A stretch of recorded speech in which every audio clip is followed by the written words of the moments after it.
Schwarzkopf's plan was to launch a colossal air attack on Iraq itself and on its forces on the ground, to try and force Saddam to abandon Kuwait.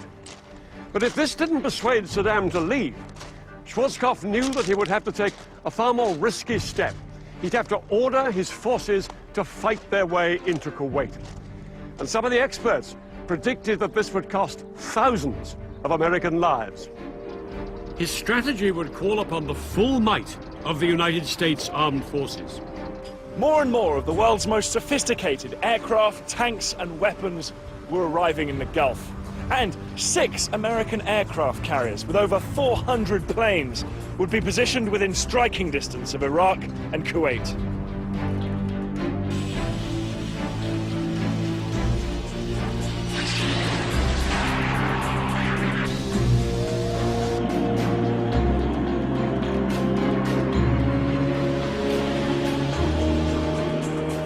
One week before the UN deadline expired, 750,000 coalition troops waited on the battlefield, as the politicians made one last attempt to find a diplomatic solution.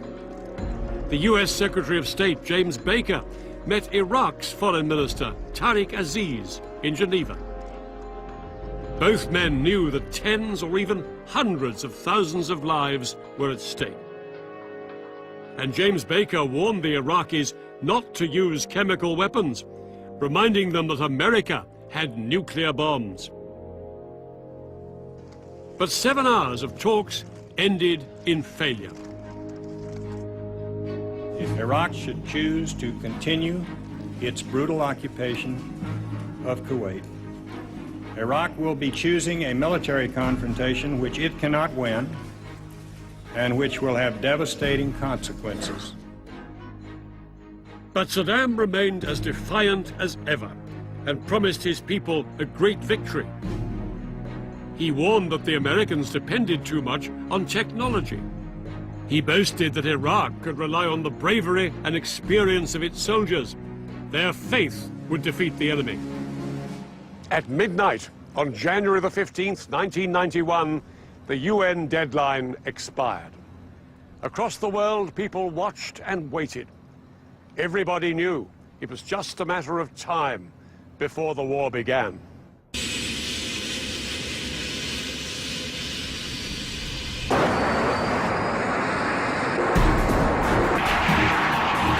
In the early hours of January the 17th, 1991, hundreds of coalition aircraft took to the skies and headed for their targets.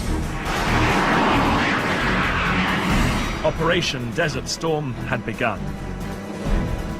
British RAF pilots in low-flying Tornado aircraft carried bombs designed to crater Iraqi runways. The Americans' first target was Iraq's capital. From the rooftops of Baghdad, 3,000 anti-aircraft guns fired into the night. Flying straight into this wall of fire were 8 American bombers.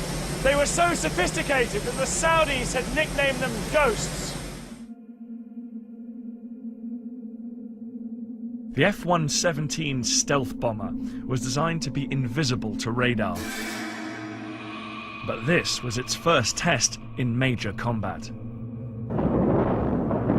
The stealth's first target was the main communications tower in Baghdad. At exactly 3 a.m., the pilot in the lead aircraft pushed the button and a 2,000-pound laser-guided bomb descended on its target.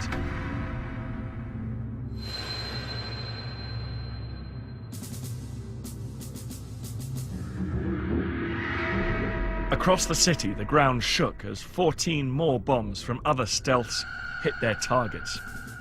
The aircraft turned for home. Cruise missiles launched from US warships knocked out the power stations and plunged the city into darkness. The air campaign, unleashed by the coalition against Saddam's Iraq, was codenamed Instant Thunder.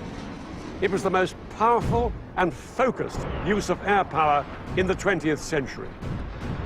On the first night, coalition aircraft flew over 1,000 sorties, They hit power stations, radar and communication networks, airfields, and chemical weapons facilities.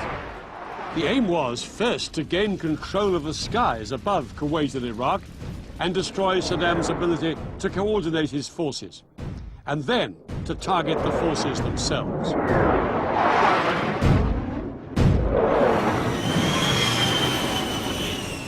Guided in by laser, a bomb launch from planes like these could explode within 3 meters of its target, even from a range of 7 miles.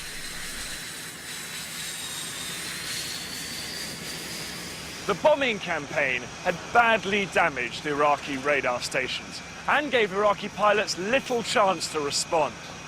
Rather than fly blind against the most sophisticated air force the world had ever seen, most of them opted to leave their aircraft inside hardened hangars and try and sit it out.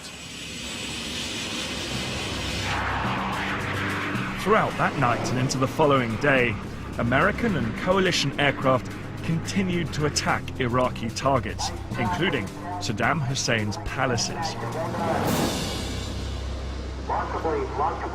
Saddam Hussein was in fear for his life. He moved between safe houses to avoid the coalition attacks.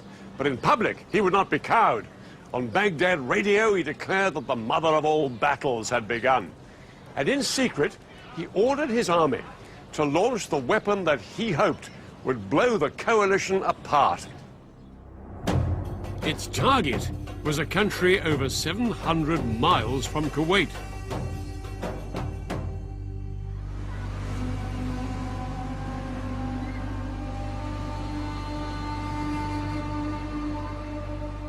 At 2 a.m. on January the 18th, 1991, air raid sirens sounded across Israel.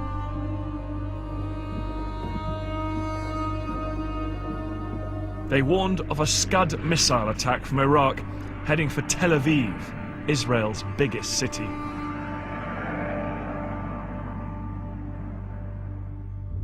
Moments later, the first Scud hit this factory near a housing estate in a residential suburb of the city. Initial reports from the Israeli army suggested that Israel was under chemical attack.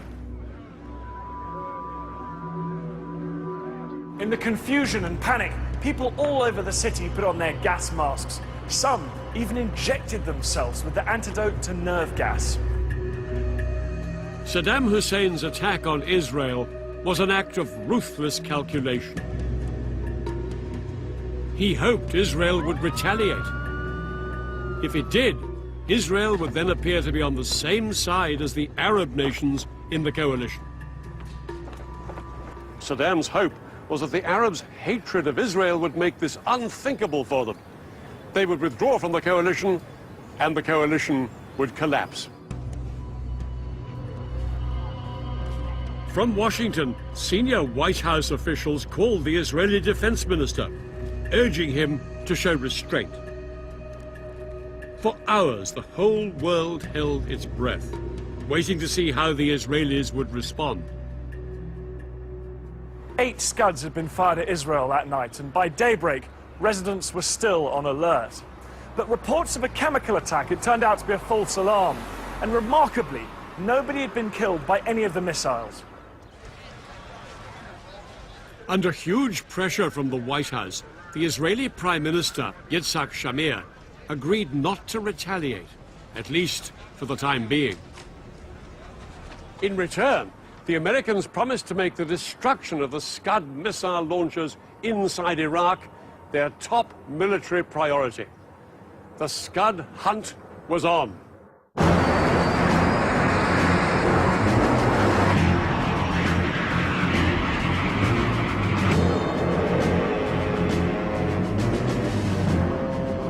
Coalition aircraft began flying around the clock, searching thousands of square miles of empty desert, hoping to spot Iraq's estimated 20 mobile Scud launchers and then destroy them. For the American commander, General Schwarzkopf, it was a tough challenge. Finding the mobile launchers is like finding a needle in a haystack, as you can well imagine. Scuds continued to hit Israel, and Washington ordered Schwarzkopf to step up the search.